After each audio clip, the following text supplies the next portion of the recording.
আজকে ভাষাতত্ত্বের উপভাষা অংশ নিয়ে আমরা কথা বলবো। দেখো, উম যেকোনো টপিক পড়ার আগে সেই টপিকটা সম্পর্কে ভালো করে জেনে নেওয়াটা দরকার। কেন দরকার, কি জন্য দরকার সেগুলো আমরা পরে কথা বলছি, আসছি। দেখো, আ তোমাদেরকে একটা কথা বলবো যে আ প্রত্যেকটা পরীক্ষার আলাদা, আলাদা মোটিভা রয়েছে, আলাদা প্যাটার্ন রয়েছে, প্রশ্নের প্যাটার্ন অনুযায়ী ও রয়েছে। প্রত্যেকটা বিষয় আলাদা, আলাদা রয়েছে। প্রত্যেকটা আলাদা। কখনো একরকম হতে পারে না। তো নেট সেক্ষেত্রে ঐরকমই বিষয়। এই যে নেট সেট আমরা একসঙ্গে প্রস্তুতি নিচ্ছি এবং লিখেও রেখেছি আমরা যে নেট সেট, কিন্তু অ্যাকচুয়ালি এর দুটোর কোয়েশ্চেন প্যাটার্ন আলাদা। যারা একটু ভালো করে প্রশ্ন দুটো দেখেছো, তারা বুঝেছ। সিলেবাস এক, কিন্তু প্রশ্ন প্যাটার্ন আলাদা। তো আমি বলব যে যেহেতু প্রত্যেকটার ব্যা বিষয় আলাদা, প্রত্যেকটার উম সিলেবাস এক হলেও প্রশ্নের প্যাটার্ন আলাদা। আ সেক্ষেত্রে কথা হচ্ছে প্রস্তুতিটাও আলাদা হবে। এখন আমরা যেটা নিতে পারি বা এগোতে পারি যাকে সামনে রেখে, সেটা হচ্ছে নেট। যাকে উদ্দেশ্য করে আমরা এগোই। তো সেখানে একটা টপিক আছে বাংলা উপভাষা এবং এটা ভাষাতত্ত্বের টপিক। এই প্রসঙ্গে একটা কথা বলে রাখি যে ভাষাতত্ত্বে যে ভাষাতাত্ত্বিক বৈশিষ্ট্যগুলো রয়েছে, সেই ভাষাতাত্ত্বিক বৈশিষ্ট্যগুলো থেকে এম যেটা সবচেয়ে বেশি গুরুত্বপূর্ণ বিষয়, রামেশ্বর রায়ের বই পড়া। আমাদের দেওয়া নোটটা পড়ো। কোনো ভাষাতাত্ত্বিক বৈশিষ্ট্য যে সিলেবাসের যে অংশে রয়েছে, সেখান থেকে তুমি রামেশ্বর রায়ের টেক্সটটা বা রামেশ্বর রায়ের যে ভাষাতাত্ত্বিক বই, ভাষাতত্ত্বের যে বইটা রয়েছে সাধারণ ভাষাবিজ্ঞান ও বাংলা ভাষা, সেটা পড়ো। বিষয়ে যাওয়ার আগে যেটা আমাদের সবচেয়ে বেশি গুরুত্বপূর্ণ, পিওআইকিউ অর্থাৎ প্রিভিয়াস ইয়ার কোয়েশ্চেন। এই অংশ থেকে অর্থাৎ ভাষাতত্ত্বের উপভাষা অংশ থেকে ঠিক কি ধরনের প্রশ্ন আসছে, সেই জায়গাটা দেখে নেওয়াটা আমাদের খুব দরকার। কারণ কোয়েশ্চেন প্যাটার্ন না জানলে আমি কখনোই ওই আপ টু মার্ক হতে পারবো না যে জায়গায় পৌঁছে আমি উত্তর করতে পারি। তাই ওই এই অংশ থেকে আমি বলব যে এই অংশ নয়, যেকোনো অংশ থেকে সিলেবাসের যেকোনো জায়গা থেকে তোমার ১ম কাজ হচ্ছে পিওআইকিউটা খুব ভালো করে দেখে নেওয়া। তুমি যদি পিওআইকিউ দেখে নিতে পারো এবং এই পিওআইকিউ সংক্রান্ত কাজটা একটু ভালো করে নিতে পারো, তুমি দেখবে খুব তাড়াতাড়ি তোমার কাঙ্ক্ষিত লক্ষ্যে তুমি পৌঁছে গেছো। অর্থাৎ পিওআইকিউ তোমাকে দেখতে হবে। সেই অনুযায়ী আমরা এখানে পিওআইকিউ নিয়ে এসেছি। বাঁদিকে ১ম প্রশ্নটা একটু খেয়াল করো। এটা ইউজিসি নেট ২০১৯ সালে ১ম আ প্রশ্নটা এসছে। ডান দিক বাঁদিক মেলানো। ডান দিক বাঁদিক মেলানো। কি এসছে? ভাষাতাত্ত্বিক বৈশিষ্ট্য আর কিছু উপভাষার নাম। সেই অনুযায়ী এটা স্তম্ভ মেলাতে হচ্ছে। অর্থাৎ আমাদের ভাষাতাত্ত্বিক বৈশিষ্ট্যগুলো মুখস্থ করতে হচ্ছে। অর্থাৎ উপভাষার যে বৈশিষ্ট্যগুলো রয়েছে সেটা মুখস্থ করতে হচ্ছে না। একই সঙ্গে আমাদেরকে যে জিনিসটা দেখতে হচ্ছে সেটা হচ্ছে কোন অঞ্চলে উপভাষাগুলো প্রচলিত। কারণ দেখো ২০১৯ সালের ডিসেম্বরে যে প্রশ্নটা এসছে সেটা এবার দেখে নেয়। পাবনা, রাজশাহী অঞ্চলের ভাষা বঙ্গালী উপভাষার মধ্যে আসছে। ২০১৯ এর জুনে ১ম প্রশ্নটা এলো যেটা ভাষাতাত্ত্বিক মানে উপভাষা থেকে উপভাষার বৈশিষ্ট্য সংক্রান্ত। উপভাষার নামগুলো দেওয়া রয়েছে এবং তার উপভাষার বৈশিষ্ট্যগুলো দেওয়া রয়েছে। অর্থাৎ তোমাকে স্তম্ভ মেলাতে হচ্ছে। ২০১৯ এর ডিসেম্বরে যে প্রশ্নটা এসছে সেটাতে বোঝা যাচ্ছে যে এখান থেকে তুমি যেটা করবে সেটা হচ্ছে উপভাষার স্থান অর্থাৎ উপভাষার অবস্থান তোমাকে পড়তে হচ্ছে। গেল ২০২২ এর জুনে আবার দেখো ওই উপভাষার ওই অবস্থান সংক্রান্তই প্রশ্ন এলো। এটা রাডি থেকে নেওয়া হয়েছে। আবার ২০২০ ডিসেম্বর এটা র‍্যান্ডম তোলা হয়েছে প্রশ্নগুলো। এখান থেকে আবার ভাষাতাত্ত্বিক বৈশিষ্ট্যগুলো নিয়ে প্রশ্ন হয়েছে। অর্থাৎ বোঝা যাচ্ছে আপাতত ২০২২, ২০, ১৯ এই ৩ টে ইয়ারের প্রশ্ন নিয়ে এটা বোঝা যাচ্ছে যে উপভাষা থেকে মূলত ২ ধরনের প্রশ্ন আসছে। একটা হচ্ছে ভাষাতাত্ত্বিক বৈশিষ্ট্য, অর্থাৎ উপভাষার বৈশিষ্ট্যগুলো এবং উপভাষা কোন অঞ্চলে বিস্তার করছে অর্থাৎ উপভাষার অবস্থান।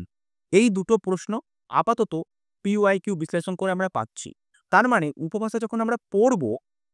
উপভাষা যখন পড়ব তখন এই দুটো বিষয়ের উপর গুরুত্ব দেব।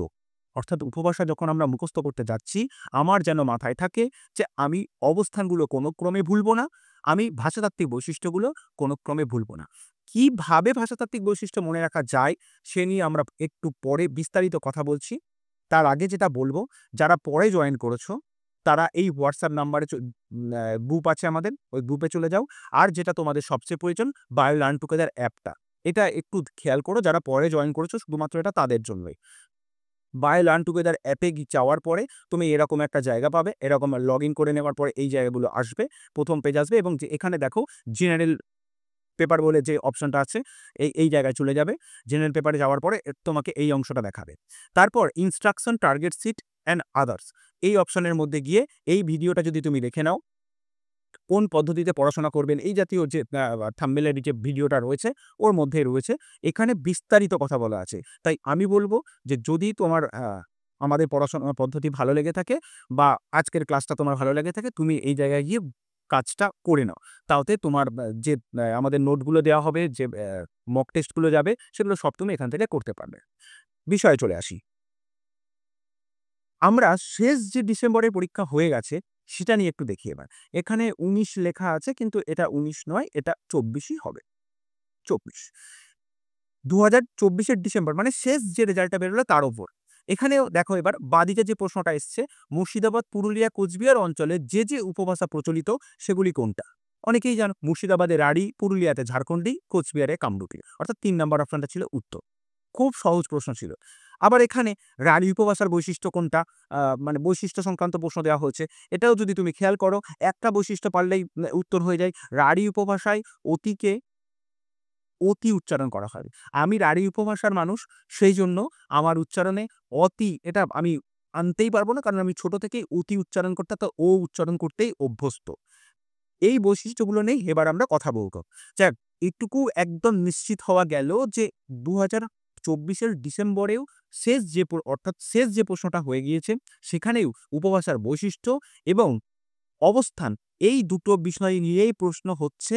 এর বাইরে উপভাষা থেকে কোনো প্রশ্ন হচ্ছে না। অর্থাৎ উপভাষা যখন আমি পড়ব, এই দুটো বিষয় মাথায় রেখেই পড়ব। আগে পরে অর্থাৎ একদম বর্তমানকালেও এই বিষয়গুলো থেকেই প্রশ্ন হচ্ছে, এর বাইরে কোনো প্রশ্ন নেই। আমাদের কি মাথায় রেখে পড়তে হবে? যেটা বলব, প্রশ্নের বিষয় আমি সেট করে ফেলেছি। এরপরে আমরা যেটা পড়ব যে প্রশ্নের ধরন। দেখো, আমরা যে নেট পরীক্ষা দিই, সেটের কথা আমি বলিনি। আমি ১ম এই বলে রেখেছিলাম সেটটাকে আমরা বাদ রাখছি। নেটের যে পরীক্ষাটা দিই, সেখানে আমাদের কতগুলো প্যাটার্নের প্রশ্ন থাকে। সেই প্যাটার্নের মধ্যে মানে শূন্যস্থান পূরণ থাকে, কিন্তু ভাষাতত্ত্ব থেকে শূন্যস্থান পূরণ আজ পর্যন্ত দেখা যায়নি। আগামী দিনে দেখা যাবে কিনা সেটা আমরা বলতে পারি না। এখনো পর্যন্ত ভাষাতত্ত্ব থেকে যতগুলো প্রশ্নের প্যাটার্নে মানে প্রশ্নগুলো প্যাটার্নে প্রশ্ন এসছে, তার মধ্যে একটা হচ্ছে শুদ্ধ অশুদ্ধ, তালিকা মেলাও অর্থাৎ স্তম্ভ মেলানো, সাধারণ প্রশ্ন অর্থাৎ ফ্ল্যাট প্রশ্ন, কোথায় এইটা দেখা যায়, এই বৈশিষ্ট্য কি, এগুলো মন্তব্য যুক্তি আর বিবৃতিধর্মী প্রশ্ন। এই ৫টা প্যাটার্নের প্রশ্ন ভাষাতত্ত্ব থেকে আসে এবং উপভাষা থেকেও এই কটা প্যাটার্নেরই প্রশ্ন হবে। অর্থাৎ দুটো বিষয় আমরা এখানে ভাগ করে নিলাম। একটা প্রশ্নের বিষয় অর্থাৎ উপভাষার অবস্থান এবং ভাষাতাত্ত্বিক বৈশিষ্ট্য নিয়ে প্রশ্ন হচ্ছে। আরেকটা হচ্ছে প্রশ্নের প্যাটার্ন, কোন প্যাটার্নে আমরা প্রশ্ন পাবো। অর্থাৎ এই দুটো বিষয় যখন তোমার মাথার মধ্যে গেঁথে গেছে, ধরে নেওয়া যেতেই পারে তুমি 50% কাজ করে ফেলেছো। আমাদের যে কোনো অংশের প্রস্তুতি মানে পূর্ব প্রস্তুতি শুরুর আগে যে শুরুটা থাকে, সেটা এই বিষয়টা। তুমি যে কোনো বিষয় যখন পড়তে শুরু করছো, যেন এই ব্যাপারটার উপরে তোমার একটা স্বচ্ছ ধারণা থেকে থাকে। এই বিষয়ের উপর স্বচ্ছ ধারণা থাকলে তুমি যেকোনো জিনিসকে অনায়াসে টপকে যেতে পারবে। এই জিনিসটা আশা করছি এখনো পর্যন্ত প্রত্যেকেই ক্লিয়ার হয়েছে। অর্থাৎ প্রশ্নের বিষয়, প্রশ্নের ধরন বা প্যাটার্ন, এটা হচ্ছে আমাদের প্রধান টার্গেট। এরপরে তো আমি টপিকে যাব, পড়বো, সেটা তো অন্য বিষয়। আমরা এবার সেদিকে যাই। ভাষা এবং উপভাষা। আমরা উপভাষা পড়ছি। তা উপভাষা পড়লে অটোমেটিক্যালি ভাষার প্রসঙ্গ চলে আসে। তাহলে ভাষা কাকে বলে? এটা আমরা জানি। আমি যেটাতে কথা বলছি সেটাও একটা কোনো না কোনো ভাষা। তো ভাষা কাকে বলে? কতগুলো অর্থবহ ধ্বনি সমষ্টির বিধিবদ্ধ রূপ। আমি যেটা বলছি নিশ্চয়ই তার কোনো অর্থ আছে। তাই বলা হচ্ছে কতগুলো অর্থবহ ধ্বনি সমষ্টির বিধিবদ্ধ রূপ, যার সাহায্যে একটি বিশেষ সমাজের লোকেরা নিজেদের মধ্যে ভাব বিনিময় করে। এই যে আমরা কথা বলছি, আসলে আমরা ভাব বিনিময় করছি। তাই বলা হচ্ছে যে একটি সমাজের লোকেরা বিশেষ সমাজের লোকেরা নিজেদের মধ্যে ভাব বিনিময় করে। এটাই হচ্ছে ভাষা। এই ভাষা যখন ক্ষুদ্র, ক্ষুদ্র অঞ্চলে ভাগ হয়ে যায়, তখন সেটা উপভাষা হয়। কেমন সেটা? ধরা যাক আমরা যে ভাষায় কথা বলছি সেটা বাংলা। ধরা যাক বাংলা। দেখবে বাংলা, এই যে আমি যে জেলাতে অবস্থান করছি, সেখান থেকে আমি রাঢ়ী ভাষাভাষী মানুষ।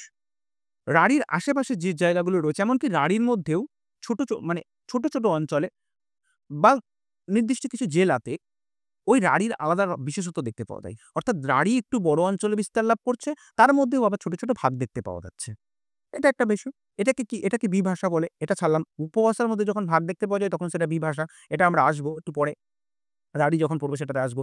কিন্তু তুমি দেখো পুরুলিয়ার ভাষার সঙ্গে, এখানে নিশ্চয়ই পুরুলিয়ার কেউ আছো, হয়তো থাকতেই পারো। পুরুলিয়ার ভাষার সঙ্গে কুচবিহারের ভাষার মিল নেই। কুচবিহারের ভাষার সঙ্গে মুর্শিদাবাদের ভাষার মিল নেই। মুর্শিদাবাদের ভাষার সঙ্গে হুগলির ভাষার মিল নেই। খেয়াল করে দেখো। তুমি নিজে খেয়াল করো, তুমি যদি একটু বাড়ির বাইরে আসো, অর্থাৎ আমি বলব তুমি যদি কোনো ইউনিভার্সিটি হোস্টেল থাকছো, বা নিশ্চয়ই অনেকে আছো, তুমি দেখতে পাবে বিভিন্ন জেলা থেকে যে মানুষগুলো আসছে, যে ছেলেমেয়েগুলো আসছে, তাদের ভাষা সেই ধরনের। হ্যাঁ, তারা ওই আঞ্চলিকতা বর্জন করে তারা কথা বলছে, এটা ঠিক। কিন্তু তুমি খেয়াল করে দেখবে তাদের ওই আঞ্চলিক টানটা রয়ে গেছে। এই যে আঞ্চলিকতাযুক্ত ভাষা, এটাই উপভাষা। অর্থাৎ দেখো গোটাটাই বাংলা ভাষা। এটা আমরা জানি গোটাটাই বাংলা। কিন্তু তারপরেও ছোট, ছোট অঞ্চলে আবার ভাগ হয়ে যাচ্ছে। এটা উপভাষা। ওই উপভাষার মধ্যে যখন আবার ভাগ দেখতে পাওয়া যায়, উপভাষার মধ্যে যদি একটু বড় অঞ্চলে বিস্তৃত রাঢ়ী, মুর্শিদাবাদ, নদিয়া, বীরভূম, হাওড়া, হুগলি, কলকাতা, উত্তর ২৪ পরগনা, দক্ষিণ ২৪ পরগনা, যদিও সবটা নয়। তুমি দেখো এত বড় অঞ্চলে বিস্তার লাভ করার জন্য এর মধ্যেও আবার ভাগ দেখতে পাওয়া গেছে। এই যে উপভাষার মধ্যেও যে ভাগ, এটাকে বলা হচ্ছে বিভাষা। এই বিভাষা নিয়ে খুব বেশি উচ্চবাচ্য করা হয় না। শুধু এটা জেনে রাখো উপভাষার মধ্যে ভাগগুলোকে বিভাষা বলা হয়। এটা একটা গেল। ভাষা এবং উপভাষা এই কনসেপ্টটা যখন তুমি ভাগ করে নিতে পারছো, আলাদা করে নিতে পারছো, তখন তোমার আসল পড়াশোনা শুরু হচ্ছে। এই জায়গাটা। অর্থাৎ এইখান থেকে তোমার আসল পড়াশোনা শুরু হচ্ছে এবং ঠিক এইখান থেকেই শুরু হচ্ছে তোমার পরীক্ষায় প্রশ্নের আসার বিষয়। অবস্থান। প্রথমত ৫ টা উপভাষার ভাষাতাত্ত্বিক মানে ভাষাতাত্ত্বিক বৈশিষ্ট্য তো আমাকে পড়তেই হচ্ছে। সেই সঙ্গে, সঙ্গে অবস্থান। ভাষাতাত্ত্বিক বৈশিষ্ট্য মনে রাখার কৌশল এর পরেরটাই আমি আসবো এবং যেটাতে তোমাদের সবচেয়ে বেশি সমস্যা হয় এবং এই ভাষাতাত্ত্বিক বৈশিষ্ট্য যদি তুমি খেয়াল রাখতে পারো বা পড়ার কৌশলটা তুমি যদি খেয়াল রাখতে পারো, তুমি প্রাচীন, মধ্য এবং আধুনিক এই ভাষাতাত্ত্বিক বৈশিষ্ট্যগুলো পড়ারও সূত্র খুঁজে পেয়ে যাবে। এটুকু তোমাকে ভরসা দিতে পারি। যাই হোক, আমরা একটা ম্যাপের সাহায্যে মোটামুটি বিষয়টাকে বুঝে নিতে চাইব। একটা জিনিস খেয়াল করবেন যে বঙ্গালী উপভাষার অবস্থান। বঙ্গালী উপভাষা মূলত বাংলাদেশ কেন্দ্রিক। তার মানে কি ভারতবর্ষের কোনো জায়গায় দেখতে পাওয়া যায় না? হ্যাঁ, কিছু, কিছু তো রয়েইছে। বা আ মানে রাজশাহীতে বাংলাদেশের মধ্যে পড়ছে, এখানে কি বরেন্দ্রী উপভাষা দেখতে পাওয়া যায় না? হ্যাঁ, কিছু, কিছু তো রয়েইছে। এই স্পেসিফিক জায়গাগুলোকে তোমাকে মার্ক করতে হবে। একটা জিনিস তোমাদের আজকে বলে দিই। একটা সহজ সমীকরণ। সহজ সমীকরণ হচ্ছে এটাই, নেটে বড় সিলেবাস। যেটা বেশি আছে সেটা মুখস্থ করো। যেটা কম আছে সেটা মুখস্থ করো। নিশ্চয়ই বুঝলে না ব্যাপারটা কি? এবার ধরো আমাকে বরেন্দ্রী উপভাষা মনে রাখতে হবে। দেখো যে মনে রাখতে পারছো সে পারছো। তার কথা ছাড়ো। যে মনে রাখতে পারছো না তার ক্ষেত্রে বলি। দেখো বরেন্দ্রী মূলত এটা বলা যায় যে বরেন্দ্র অঞ্চলকে কেন্দ্র করে বা বরেন্দ্রী উপভাষা বিস্তৃত লাভ করেছে। অর্থাৎ মালদা, দিনাজপুর এই দুটোই প্রধান। এবারে দিনাজপুর। দিনাজপুরে ২ টো ভাগ, উত্তর দিনাজপুর, দক্ষিণ দিনাজপুর। দক্ষিণ দিনাজপুর, মালদা। এবং তুমি যদি পয়েন্ট আউট করো, এটা একটু অবিভক্ত ভারতে পাকিস্তান যখন বাংলাদেশ হয়নি তখনকার ম্যাপ এটা। দিনাজপুরের এই অংশটা, এই অংশটা, আর এই অংশটা রাজশাহী এবং পাবনা।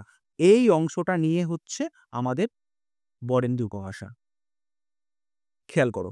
তোমাকে প্রত্যেকটা অংশ যখন পড়বে মার্ক করতে, করতে যেতে হবে এবং প্রতি মুহূর্তে এটা মনে রাখতে হবে আমি ভুলে যাব। আমাকে মনে রাখতে হবে। পরীক্ষার সময়ে দেখবে এই প্রশ্নটাই চলে এসছে যে এই যে নিচের যে কোনটির মধ্যে বঙ্গালী উপভাষা দেখতে পাওয়া যায় না। রাঢ়ীর ক্ষেত্রে দেখো মধ্য-পশ্চিমবঙ্গ। রাঢ়ী হচ্ছে একদম বলা যেতে পারে চলিত বাংলার বা মান্য চলিতের একদম প্রাণভোমরা রাঢ়ী। রাঢ়ীতে কোন, কোন জেলা? একটু আগেই বলেছিলাম। বর্ধমান। বর্ধমান ২ টো আছে আবার কিন্তু। পূর্ব বর্ধমান, পশ্চিম বর্ধমান। এখন ২ টো ভাগ হয়ে গেছে। বীরভূম, বাঁকুড়া।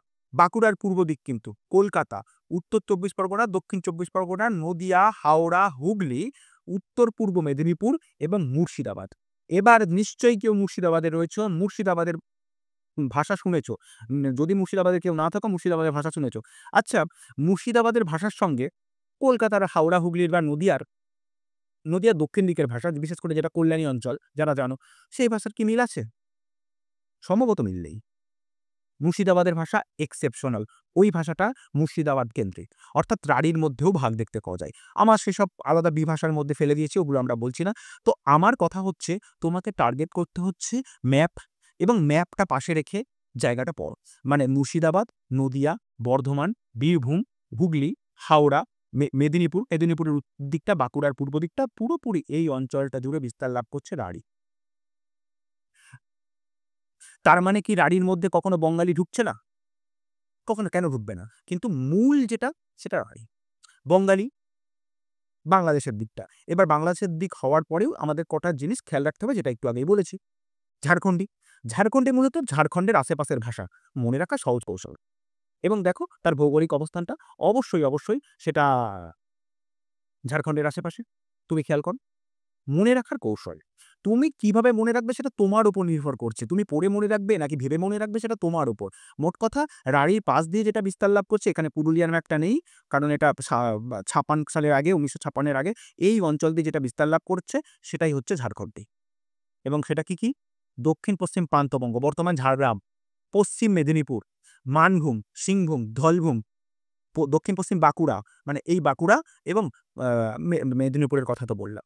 তোমাকে পড়ার সময় এই বিষয়টা খেয়াল করে পড়তে হচ্ছে। এরপরে কামরূপীর কথা বলব। কামরূপীতে আসবো।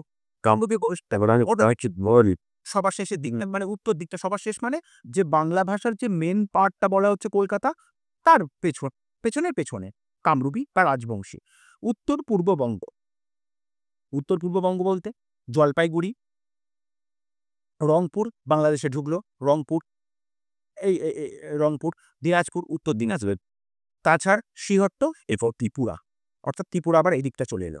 মোট কথা তুমি মনে রাখার চেষ্টা করো কিভাবে এটা বিস্তার লাভ করছে। অর্থাৎ তোমাকে অবস্থানটা যেন তেন প্রকারে মনে রাখতে হচ্ছে। অবস্থান যদি তুমি মনে রাখতে পারো, তাহলে তুমি এখান থেকে একটা প্রশ্ন ঠিক করবে। এবার এখানে অনেকে মনে করতে পারো একটা প্রশ্ন ঠিক করে কি হবে। দেখো, পরবর্তী ক্লাসগুলোতে নিশ্চয়ই বলা হবে কিভাবে তুমি কোন প্যাটার্নে যাবে, কিভাবে এগোবে। তবে আমি এটুকু বলতে পারি, তুমি যে জায়গাতে সহজ জোন পাচ্ছ, যেটা তুমি জানতে পারছো যে এখান থেকে প্রশ্ন হবে, সেই জায়গা থেকে একটা প্রশ্ন ঠিক করো। এটা তোমার ৯০টা বা ৮০টা বা ৮৫টা বা ৯৫টা প্রশ্ন ঠিক করতে কাজে দেবে। একটা করেই ৯৫ পৌঁছতে হয়। কখনোই ভেবো না আমি এক ব্লকে ওই জায়গায় পৌঁছে যাব। তোমাকে ছোট টার্গেট অ্যাচিভ করতে ওই বড় জায়গা তোমাকে পূরণ করতে হবে। তাই আমি বলব প্রত্যেকটা পার্টে, প্রত্যেকটা অংশে আলাদা করে গুরুত্ব দাও এবং একটা করে ঠিক করতে যাও। তোমার ৯৫টা বা ৯০টা প্রশ্ন ঠিকতে একটা করেই ঠিক হয়। আমি পরেরটাই আসছে।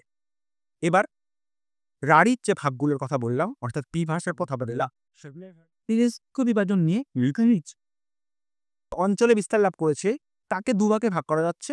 একটা হচ্ছে পূর্ব দিক, একটা পশ্চিম দিক। মাঝখান দিয়ে গঙ্গা বা প্রবাহিত এই রাঢ়ি যেখানে বিস্তার লাভ করেছে, এবং সেই অনুযায়ী এটাকে ভাগ করা যেতে পারে। যদিও সবসময় যে সেই ভাগ করেছেন এই বিভাগটাই অন্তত নেই। এটা রামেশ্বর শয়ের বই ওর থেকে নেওয়া হয়েছে, তাই জন্য এখানে ভাগটা নেই। মোট কথা যে ভাগটা হওয়া উচিত, তোমরা প্রত্যেকেই জানো যে ভূগোল সম্পর্কে একটু অবগত রয়েছে, আর বিশেষ করে যে এই যে হুগলি, নদিয়া, হাওড়া, কলকাতা, উত্তর ২৪ পরগনা, দক্ষিণ ২৪ পরগনা, যে এই জোনটাতে যারা বসবাস করছে, বর্ধমান এই জোনটাতে যারা বসবাস করছে, তারা নিশ্চয়ই যেন গঙ্গার প্রবাহটা ঠিক কোন জেলাকে ভাগ করে দিয়েছে।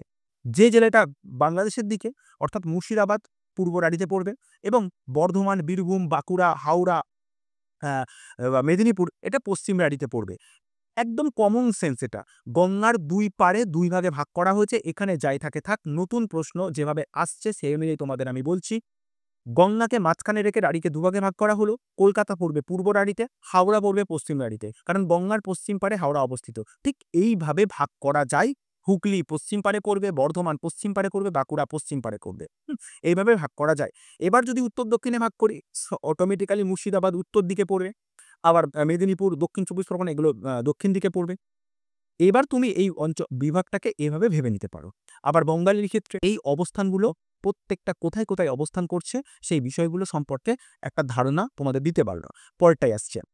মনে রাখার কৌশল হচ্ছে একটাই, দেখো যে জোনে বাস করো, কেউ কামরূপী উপভাষায় বাস করছো, আবার কেউ ঝাড়খণ্ডী উপভাষায় বাস করছো, আবার কেউ রাঢ়িতে বাস করছো। আমার বক্তব্যটা এটাই, যে উপভাষায় বসবাস করছো সেই ভাষাটাকে ভালো করে আত্মস্থ করো। একদম নিজের জোনে পাও, নিজের জোনের ভাষা, নিজের কথা বলার ভাষা, সেটাকে সুন্দর করে মুখস্থ করো। সুন্দর করে এবং বুঝে। এমন নয়, এমন কখনো করো না যে ওটা তো আমার ভাষা, পড়তে হবে না।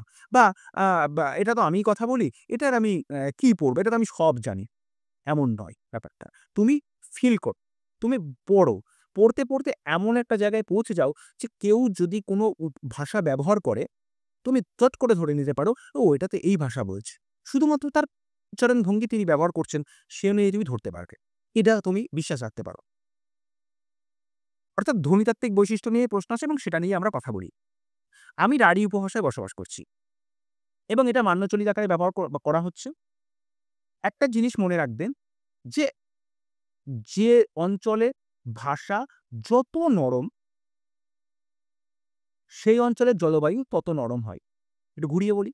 যে অঞ্চলের জলবায়ু যত নরম, নরম অর্থে কি করে বুঝবো নরম? যে অঞ্চলে যত ভুঁড়ি হয়, মেদ জন্মায়। ভুঁড়ি means আমি বলতে চাইছি মেদ জন্মায়। মেদ না জন্মানোটাই আশ্চর্যের। সেই অঞ্চলের ভাষা তত নরম। কারণ তাদের ভোকাল কর্ড সেদিকে পারমিট করে। যে অঞ্চলের ভাষা যত নরম বা যে অঞ্চলের ভাষা নরম তুমি কি করে বুঝবে? অর্থাৎ হালকা জলবায়ুর দেশ তুমি কি করে বুঝবে? সেই ভাষাগুলোতে অপিনিহিতি দেখতে পাওয়া যায়। অপিনিহিতি কি? হ শব্দের মধ্যে হ্রস্ব আর হ্রস্ব এর আগমন। মানে আমরা যেটা ছোটবেলাতে কেউ আবার হর্স্বই আর হ্রস্ব পড়ে এসছি। সেটাকে বলা হচ্ছে অপিনিহিতি। এটা আমরা জানি। ভালো করে খেয়াল করো।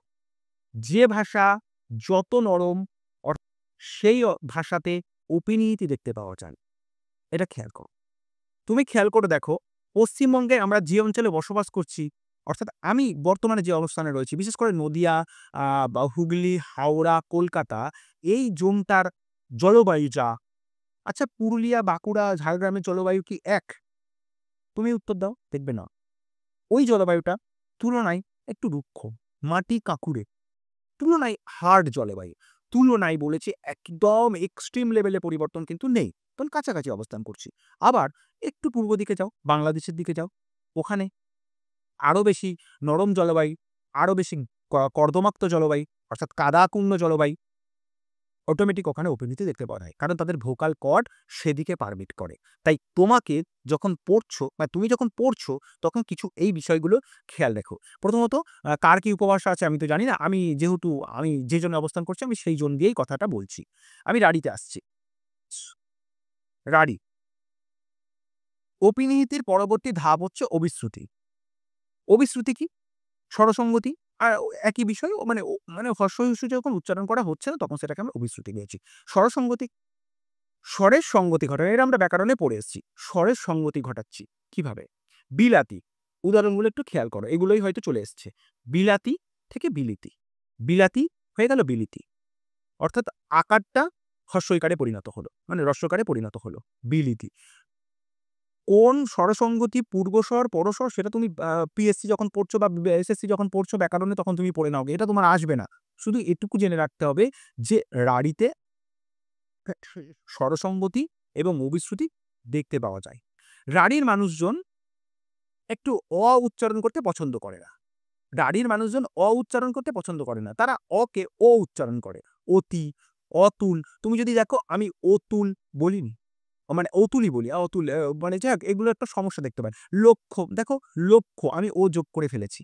হয়তো এটা মান্যচলিত বলে প্রত্যেকেই আমরা বলি। কারণ রাঢ়ীর একটা পাওয়ার সবসময় রয়েছে। আর্থিক পাওয়ার এখানে তৈরি হয়ে যায়। কলকাতা যেহেতু কথা বলে এই রাঢ়ীতে, তাই একটা মানে পাওয়ার দেখতে পাওয়া যাচ্ছে। এই জাতীয় ব্যাপারগুলো এখানে আসছে। মনে রাখার কৌশল। অনুনাসিকের প্রাধান্য আছে, মানে চন্দ্রবৃদ্ধির প্রাধান্য আছে। দেখো চাঁদ, কাঁদা, রাধা, মানে রাধা, রান্না করার কথা বলা হচ্ছে। অনুনাসিকের প্রাধান্য দিচ্ছে। মহাপ্রাণকে অল্প প্রাণ করে উচ্চারণ করছে। মহাপ্রাণকে অল্প প্রাণ করে উচ্চারণ করা হচ্ছে। অর্থাৎ কঠিনকে সহজ করে বলছে। কঠিনকে সহজ করে বলছে। কিরকম? দুধ। দেখো দুধ বলতে ভোকাল কর্ডে একটা প্রেশার দিতে হয়, দুধ। কিন্তু যদি বলি দুধ, দেখো ভোকাল কর্ড একটা লেভেলে চলে এসছে। রাঢ়ী। কারণ এই জলবায়ুটা ব্যালেন্স করার দিকে এগোচ্ছে। প্রথমেই বলেছি, একটা একদম পশ্চিমে এক্সট্রিম, যেটা ঝাড়খণ্ড ঘেঁষা, পুরুলিয়া, বাঁকুড়া, যে অঞ্চলটা বাঁকুড়ার পশ্চিম দিক, ঝাড়গ্রাম যে অঞ্চলটার কথা বলছি। পরে বর্ধমান, হাওড়া, হুগলি, যদিও বর্ধমানের পশ্চিম দিকটা নয়, বর্ধমানের পূর্ব দিকটা, আবার একটা বাংলাদেশের দিকটা। দেখো তুমি এবার খেয়াল করো। ঠিক উল্টে দেবো, দেখবে বৈশিষ্ট্য দাঁড়িয়ে গেছে। শুধুমাত্র এই বিষয়টা খেয়াল করো, তাহলেই তোমার ভাষাতাত্ত্বিক বৈশিষ্ট্য দাঁড়িয়ে যাবে উপভাষা থেকে। অর্থাৎ আমি কি বললাম, মহাপ্রাণের অল্পপ্রাণ প্রবণতা এই অঞ্চলে দেখতে পাওয়া যায়। অঘোষ ধ্বনির ঘোষবাদ উচ্চারণ, অর্থাৎ অঘোষের ঘোষ উচ্চারণ হয় এখানে। অঘোষ ধ্বনি কোনগুলো? প্রথম আর দ্বিতীয়। তার মানে বলছে যে অঘোষ ধ্বনি ঘোষবাদ, তার মানে বর্গের প্রথম দ্বিতীয়, কয়টা তৃতীয় চতুর্থ, তাই তো সিস্টেম। তাহলে এখানে শাক, ওইটাতে শাক, রাড়িতে শাক উচ্চারণ করা হয়, শাক। আমি যখন দ্রুত বলি আমি কিন্তু শাকই বলি, শাক কম বলি। আমাকে সচেতন থাকতে হবে, আমি শাক বলছি তো, এটা দেখবে তোমার ক্ষেত্রেও হচ্ছে। কাক, এটা অনেকে, আমার ক্ষেত্রে হয় না, অনেকের ক্ষেত্রে হয়। কাক, কাক, কাককে কাক বলি। অর্থাৎ দেখো, ঘোষ বা অঘোষ ধ্বনির ঘোষবাদ উচ্চারণ বা ঘোষ ধ্বনি করে উচ্চারণ করছি আমরা। দেখ ধ্বনিগত বৈশিষ্ট্য দাঁড়িয়ে গেল। তুমি খুব সহজে প্রত্যেকটা জিনিসকে আইডেন্টিফাই করতে পারবে। এভাবে তোমাকে প্রত্যেকটা পড়তে হবে। এবার আমি একটু জাম্প করব। জাম্প করে কি যাব? এর ঠিক বিপরীত যে উপভাষা রয়েছে, হয়তো সেখানকার কেউ রয়েছো, আমি জানি না। থাকলে একটু সাড়া দিও, কারণ এগুলো সম্পর্কে আমি বিশেষ কিছু জানি না। এই মানুষগুলো হচ্ছে একটু রাফ অ্যান্ড টাফ জলবায়ুতে বাস করে আমাদের তুলনায়। আমি যে জলবায়ুতে বাস করছি, অর্থাৎ নদিয়া, হুগলি, হাওড়া এগুলোর তুলনায় ওরা একটু রাফ টাফ জলবায়ুতে বাস করে। এই রাফ টাফ জলবায়ুতে বাস করার জন্য তাদের শারীরিক গঠনও এদের তুলনায় একটু মজবুত। যেমন পাহাড়ি এলাকার মানুষের হয়, একটু মজবুত। এই মজবুত হওয়ার জন্য কি হচ্ছে? তারা একটু কঠিন করে বলছে। অর্থাৎ কঠিন করে বলার অর্থ, কঠিন করে বলার অর্থ এটাই যে অল্পপ্রাণকে মহাপ্রাণ করে উচ্চারণ করছে। ওরা মহাপ্রাণকে অল্পপ্রাণ করছিল রাঢ়ী, আর এরা ঠিক তার উল্টোটা করে দিচ্ছে। খেয়াল করো, উল্টোটা করছে কিন্তু। এরা দুপুরকে দুফুর বলছে, দুফুর। দেখো, সবাই যে সবকিছু বলবেন এমন কিন্তু নয়। এটুকু তোমাদেরকে বলতে পারি। মানে সবসময় যে একদম অ্যাকুরেট হবে এমন আমি বলতে পারি না। অ্যাপ্রক্স কাছাকাছি যেতে পারে। হয়তো তুমি বলছো না, হয়তো অন্য কেউ বলছে। এটা হতেই পারে। গেল। অর্থাৎ মহাপ্রাণের অল্প প্রাণের মহাপ্রাণ প্রবণতা ঝাড়খণ্ডী উপভাষার একটা বৈশিষ্ট্য। খেয়াল করে রাখো, রাঢ়ীর ঠিক অপোজিটটা আমরা করছি। ওখানে অকারের ওকার প্রবণতা দেখতে পাওয়া যাচ্ছিল। আর এখানে ওকারের অকার প্রবণতা দেখতে পাওয়া যাচ্ছে। অনুনাসিক ধ্বনির আগম ঘটে এখানে। মানে প্রচুর প্রয়োগ রয়েছে। অর্থাৎ চন্দ্রবিন্দু লাগানো ধ্বনির প্রয়োগ এখানে প্রচুর পরিমাণে রয়েছে বা দেখতে পাওয়া যায়। এটা মাথায় রেখে পড়ো। রূপগত, বলেছি বেশি বলে, একটু বেশি বলার প্রবণতা দেখতে পাওয়া যাচ্ছে। যেখানে বটে শব্দ লাগানোর প্রয়োজন নেই, সেখানেও এখানকার মানুষরা, বেশ কিছু মানুষ বা বিশেষ করে যারা মানে মান্যচলিত কথা বলেন না, তারা বটে নামক জিনিসটা লাগিয়ে দেয়, দেখেছি। এই ধরনের এক্সট্রা ক লাগানোর প্রবণতাটাকে, ক ধ্বনি লাগানোর প্রবণতাটাকে বলছে সাত্ত্বিক ক। ক্রিয়াপদে সাত্ত্বিক ক এর ব্যবহার দেখতে পাওয়া যায়। আচ ধাতুর স্থানে বট ধাতু ব্যবহার দেখতে পাওয়া যায়। এগুলো দেখতে পাওয়া যাচ্ছে। হ্যাঁ? এই বৈশিষ্ট্যগুলোকে নিয়ে তুমি যখন পড়বে, অর্থাৎ একটার সাপেক্ষে, তুমি ধরো যে বরেন্দ্রী উপভাষায় বসবাস করছো, তুমি ধরো যে কামরূপী উপভাষায় বসবাস করছো বা বঙ্গালীতে বসবাস করছো। তুমি যে উপভাষায় কথা বলো, সেই উপভাষাটা আগে ফিল করো, পড়ো, তুমি দেখো দ্রুত বাকি উপভাষাগুলো তুমি বুঝতে পারবে। আমরা এবার বঙ্গালী উপভাষায় আমরা ১ম এই বলেছি এখানে রস্বই এবং রস্যুর আগমন দেখতে পাওয়া যাবে। অর্থাৎ অপিনিহিতি এখানে দেখতে পাওয়া যাবে। এখানকার জলবায়ু কেমন? এখানে একটু মেদ হবে একটুতেই। একটুতেই মেদ জন্মাবে। এটা কি আমরা নয়? অবশ্যই আমরাও আছি এর মধ্যে। তবুও কতকটা যারা বাংলাদেশে বসবাস করছে তাদের মধ্যে এটি প্রবণতা দেখতে পাওয়া যায়। তারা অনেক বেশি হালকা স্বরে কথা বলে, কারণ তাদের বাকযন্ত্র সেভাবেই তাদের পারমিট করে। তারা ইচ্ছে করে বলে তাদের উচ্চারণ অশুদ্ধ, এরকম নয়। আসলে তারাও তো বলতে পারে আমাদের উচ্চারণ অশুদ্ধ। এমনটা উচ্চারণ শুদ্ধ অশুদ্ধ বলে কিছু হয় না। হ্যাঁ, বা যেটাকে বেশিরভাগজন স্বীকৃতি দিয়েছেন সেটাই ঠিক, বাকিগুলো ভুল। এটা হচ্ছে আসল কথা। যে যে জলবায়ুতে অনেক বেশি নরম-সরম প্রকৃতি দেখতে পাওয়া যায়, অর্থাৎ জলবায়ু অনেক বেশি মানে ঘাম হয়, অনেক বেশি বৃষ্টিপাত দেখতে পাওয়া যায়, সেই জলবায়ুতে শ্বাসাঘাতের নির্দিষ্ট কোনো স্থান নেই। অর্থাৎ শ্বাসাঘাত ঠিক জায়গায় পড়বে না। যদিও বাংলার কোনো উপভাষাতেই সেইভাবে শ্বাসাঘাত পড়ে, অর্থাৎ যেমন কে ধরেছে, কে মেরেছে, কে দিয়েছে গায়ে যে ঘা পড়ার ব্যাপারটা, এটাকেই শ্বাসাঘাত বলা হয়। সব উপভাষাতে নির্দিষ্ট জায়গায় পড়ে এমনটা নয়।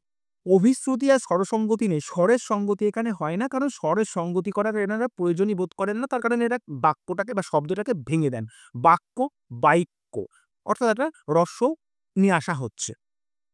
এই যে আনাটা এটাই অপিনিহিতি বলে দেওয়া হচ্ছে। তো আমরা কিন্তু এভাবে পড়তে পারি। রাক্ষস, রাইক্ষস মানে যতটা ভেঙে বলা যায়, বিশ্লিষ্ট করে বলা যায়, এটা চর্যাপদের সময় এইরকম দেখতে পাওয়া গিয়েছিল। দেখবে প্রাচীন ভারতীয় আর্য ভাষার যখন ভাষাতাত্ত্বিক বৈশিষ্ট্য পড়ছে, প্রাচীন বাংলার যে ভাষাতাত্ত্বিক বৈশিষ্ট্য যখন পড়ছে তখন এই ব্যাপারটা খেয়াল করবে। অপভ্রংশ, অবহট্টতে এই ব্যাপারটাও খেয়াল করা যাচ্ছে। আরো কি বলা হচ্ছে? দেখো ঘোষবৎ, মহাপ্রাণ, কণ্ঠনালীয় স্পর্শযুক্ত তৃতীয় বর্ণে পরিণত হয়। মানে ভাত অর্থাৎ প, ফ, ব, ভ, ম, এই যে ব, ভ, বটা, ভটা ব হয়ে যাচ্ছে। ভাতকে বাদ বলা হচ্ছে। ডয়বিন্দু র অর্থাৎ ডয়ের নিচে বিন্দু, এই বর্ণের ব্যবহার নেই। নেই রাঢ়িতে, এই বঙ্গালীতে নেই। সব জায়গায় এনারা র ব্যবহার করেন। পার্থক্যগুলো দেখো, এই সূক্ষ্ম পার্থক্যগুলো নিয়েই কিন্তু প্রশ্ন আসবে। আমরা যে মৌলিক স্বরধ্বনি বাংলায় পড়ি সেই এই উপভাষায় সবচেয়ে বেশি পরিমাণে দেখতে পাওয়া যায়। কেবল, কেবল এটা অনেকেই খেয়াল করো এবং বঙ্গালী বহু পরিমাণে ব্যবহার করা হয় পশ্চিমবঙ্গে। সেই সমস্ত জায়গাতে কিন্তু এই চলনগুলো রয়েছে এবং দেখতে পাওয়া যায়। তাই তুমি যখন পড়বে প্রত্যেকটা বিষয়কে মাথায় রেখে পড়বে। আরো যে বিষয়টা গুরুত্বপূর্ণ এখানকার, ৩ টে স হয়ে পরিণত হয়। অর্থাৎ শেষ ধ্বনি থাকলেই দন্তস্ব, তালব্য স আর মূর্ধন্য স, এই স্বধ্বনি থাকলেই সেটা হয়ে পরিণত হবে। দেখো তুমি উদাহরণ দাও নিজের মতো করে। দেখো তুমি দেখতে পাবে। আর এবার যদি রূপগত বৈশিষ্ট্যের কথা বলো, রূপগত বৈশিষ্ট্য থেকে সচরাচর প্রশ্ন আসে না। তোমাকে তবুও পড়তে হবে। এই রূপগত বৈশিষ্ট্য থেকে দেখবে সবগুলো বাংলাতে যত রূপগত বৈশিষ্ট্য দেখতে পাওয়া যায়, অর্থাৎ যতগুলো উপভাষা রয়েছে, খুব বেশি এদিক ওদিক নেই। খুব বেশি নেই। হুম? এটা একটু খেয়াল করে দেখবে, তাহলেই তুমি বুঝতে পারবে। রূপগত বৈশিষ্ট্য খুব একটা তফাৎ নেই কোনো উপভাষার। হ্যাঁ, কোনো জায়গায় আছে। যেমন ধরো ঝাড়খণ্ডের কথা বললাম বটে, সাত্ত্বিক ক, বাকিগুলোর ক্ষেত্রে কিন্তু সেভাবে দেখতে পাওয়া যায় না। বাকি মোটামুটি কাছাকাছি চলে আসে। প্রায় এক। তফাৎটা দেখতে পাওয়া যায় না। তফাৎ ধ্বনিতে দেখতে পাওয়া যায়। অর্থাৎ বলার সময় দেখতে পাওয়া যায়, কিন্তু কাজ করার সময় অর্থাৎ লেখার সময় সেটা দেখতে পাওয়া যায় কম। এর সঙ্গে ৩ টি উপভাষা তো আমি বলে দিলাম। এর সঙ্গে তোমাদেরকে বলব, যখন তুমি পড়বে তখন নিদর্শনগুলো, অর্থাৎ এই যে নিদর্শন নিচে লেখা আছে, একজন লোকের ২ টি ছেলে ছিল। তাদের মধ্যে ছোটটি বাপকে বললে, "বাবা, আপনার বিষয়ের মধ্যে যে ভাগ আমি পাবো তা আমাকে দিন।" তাতে তাদের বাপ তার বিষয় আশায় তাদের মধ্যে ভাগ করে দিলেন। খুব বেশি পার্থক্য না থাকার জন্য, অর্থাৎ যখন আমি লিখছি পার্থক্য না থাকার জন্য, এটা রাঢ়ির সঙ্গে খুব বেশি পার্থক্য তুমি পাবে না। হ্যাঁ, কিছু পার্থক্য তুমি পাবে, কিন্তু খুব বেশি পার্থক্য পাবে না এবং প্রত্যেকটার ক্ষেত্রে একই উদাহরণ দেওয়া হয়েছে। তুমি দেখে নেবে, স্লাইড মানে স্ক্রিনশট নিয়ে দেখে নাও, তুমি বুঝতে পারবে। এরপরে আমরা বরেন্দ্রের ক্ষেত্রে আসি। একটা জিনিস খেয়াল রাখবেন যে এই ভাষা দুটোতে, অর্থাৎ বরেন্দ্র উপভাষা এবং কামরূপী উপভাষা দুটোর ক্ষেত্রে রাঢ়ির একটা বড় প্রভাব দেখতে পাওয়া যাচ্ছে, এটা ঠিকই।